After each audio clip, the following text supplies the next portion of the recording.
pessoal, Eduardo Correia, mais um vídeo. Vamos tratar sobre um assunto muito interessante, a transição entre a vida civil para a vida militar, ou vice-versa, a transição militar para civil.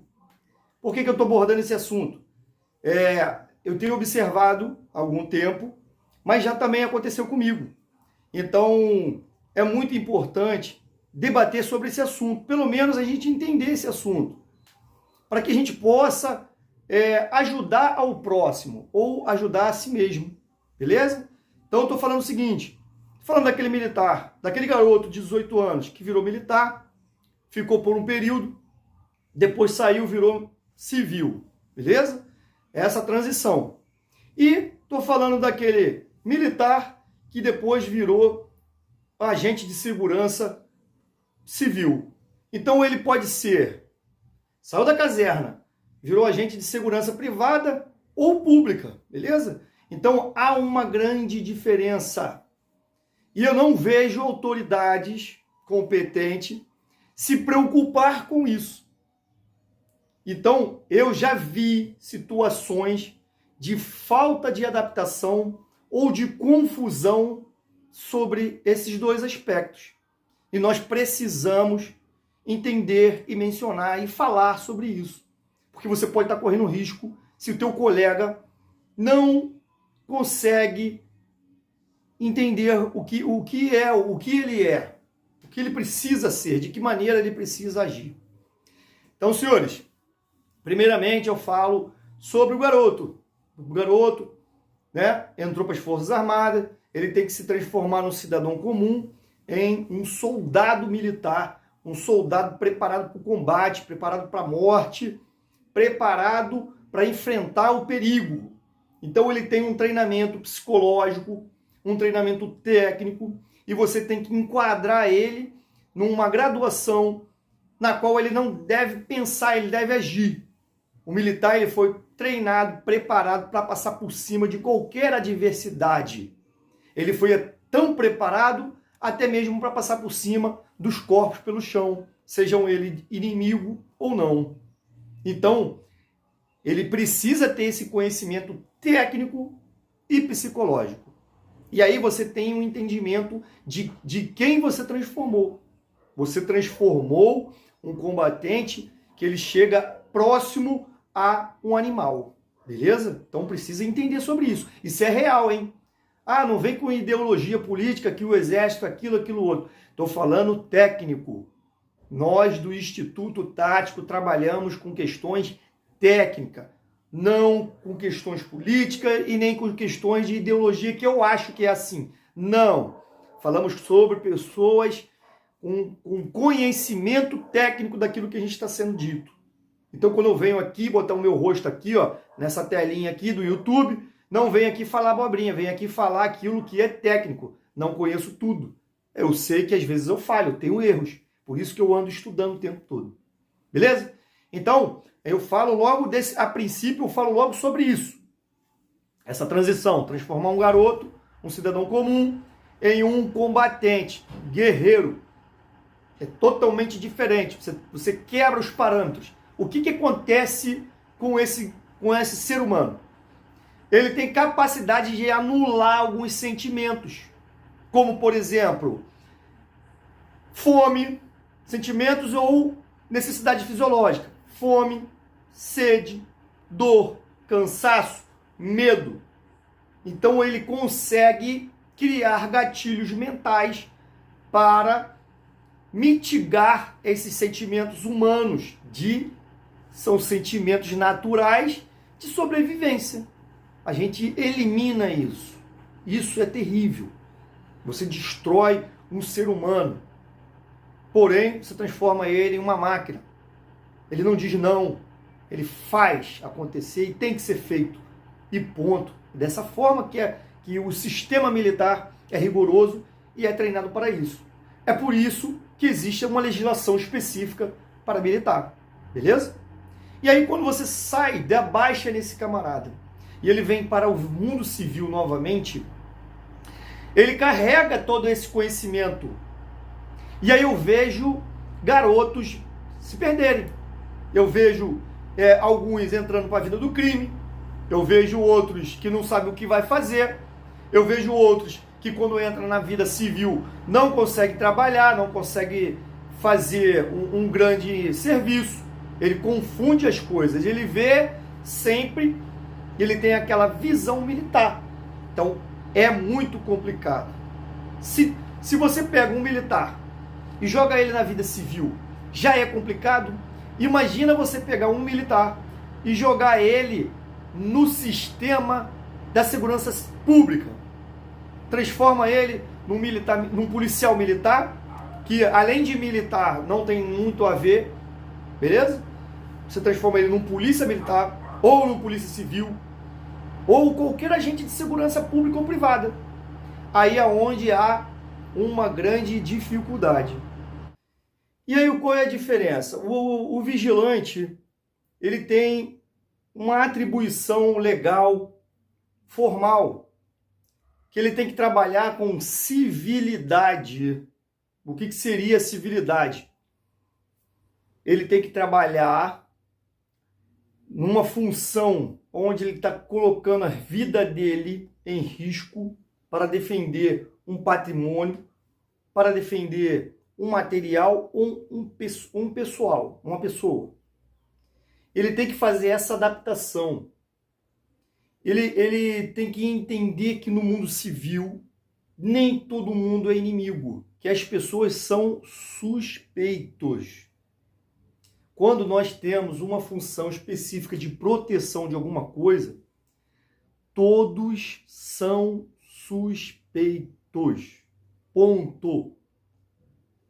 Nós temos que tratar todas as pessoas com civilidade, educação, mas todos são suspeitos. Beleza?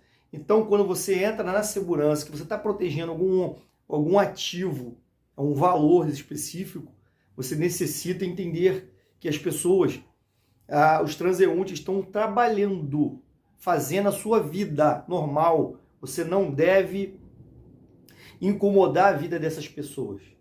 Mas essas pessoas têm que ser tratadas como suspeito. Porque qualquer um pode chegar e render para tomar o teu objeto, tomar aquilo que você foi pago para proteger. E aí é onde nós entramos com um grande problema. Nós entramos com a parte do militar. E aí o militar não. O militar, ele já acha que todos são inimigos. Ele é preparado psicológico, técnico e juridicamente totalmente inverso da vida civil.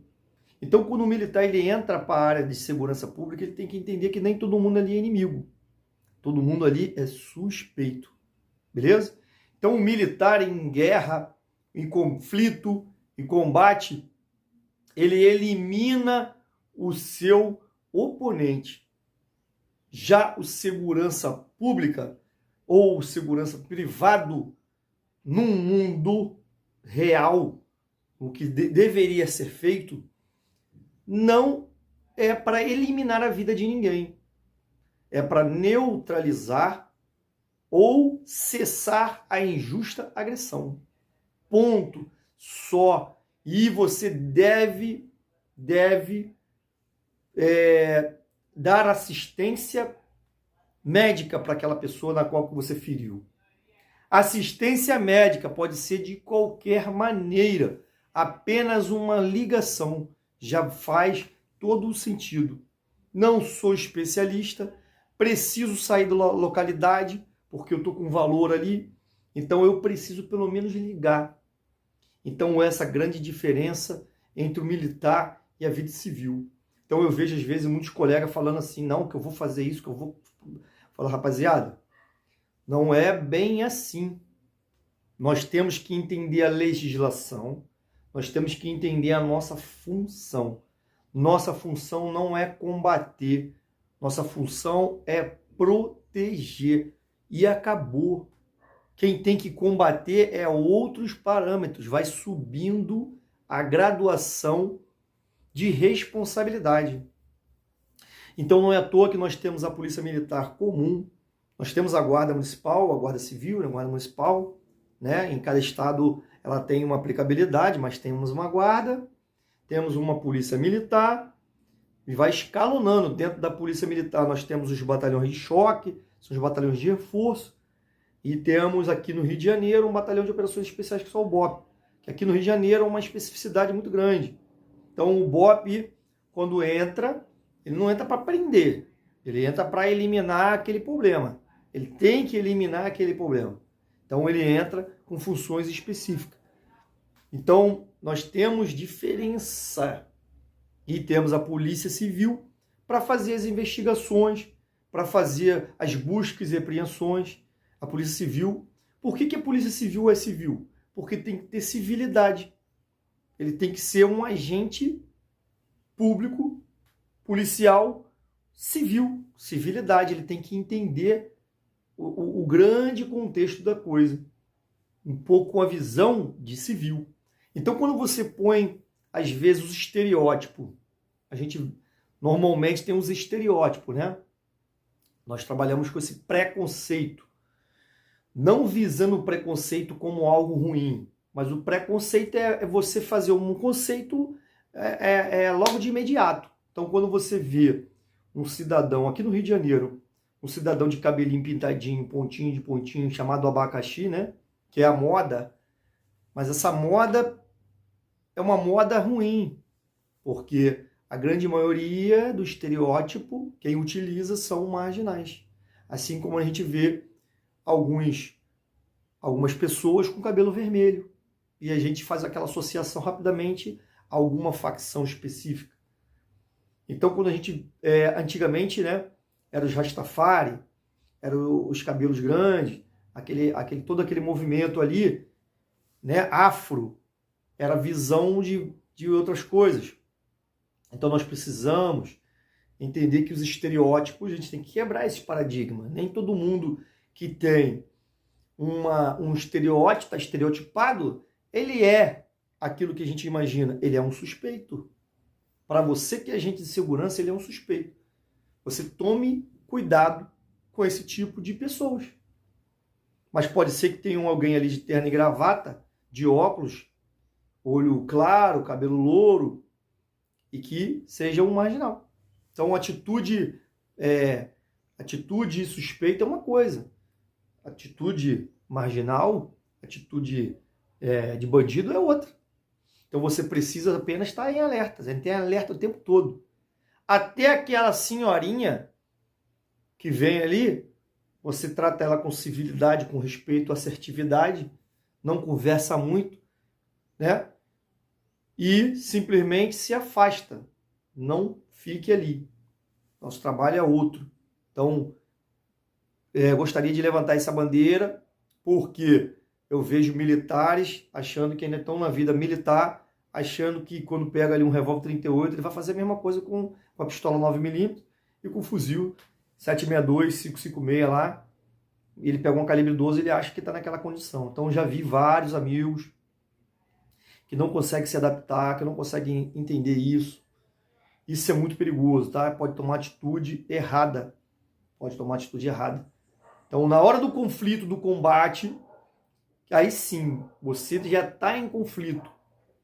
Você estava ali na sua função específica, e aí sim o marginal veio aplicando contra você, ou você entrou no combate. Aí sim, você vai fazer o teu melhor para que você fique em pé e ele cesse a injusta agressão. Se ele vai morrer ou não, vai depender dele. Então, se você for assertivo e ferir letalmente o seu oponente ali, né, o marginal, né, que estava numa ação criminosa, o que você vai fazer? Chamar assistência para ele, só isso. Acionar a polícia militar, acionar os bombeiros para socorrer ele. E acabou. Essa é a tua função. Mas você não pode ir ali e executar. Executar um cara já caído, já cessou a injusta agressão, você está cometendo excesso. Aí você entra no homicídio. Deixa de ser legítima defesa e entra no homicídio. E a sua função específica já acabou. Beleza, pessoal? Então, atenção, militares ou amigos de militares, preste atenção, tenta conversar com eles sobre isso. porque essa transição ela é muito complexa. Já vi muito amigo perdido aí na psiquiatria, com alguns problemas aí psiquiátricos, né? Eu sei que o mundo militar é um mundo totalmente diferente. Tem amigos meus que estão na Ucrânia, porque deram baixa das Forças Armadas, trabalharam na segurança privada e hoje estão lá na Ucrânia. Tem uns 4 ou 5 amigos meus lá, amigos íntimos mesmo, tá? Estão lá na Ucrânia. Por que foram para a Ucrânia? Porque ainda há aquele senso do militarismo. Não é o militar que anda fardado que marcha, não. Isso é uma outra coisa. Eu digo o senso de combatente. Precisa combater. Então a guerra, ela é viciante.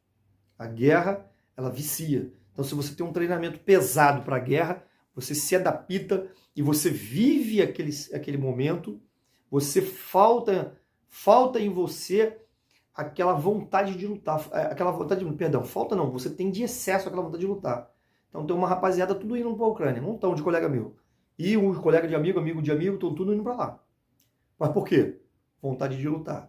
Então a guerra é viciante. Beleza, pessoal? E aqui é diferente. Nós precisamos entender que o Rio de Janeiro realmente está em guerra. O Rio de Janeiro está em guerra. Mas a guerra aqui é diferente. Você tem que ter todo o respaldo jurídico para isso, senão tu vai se lascar. Beleza, pessoal? Fique com Deus e até o próximo vídeo.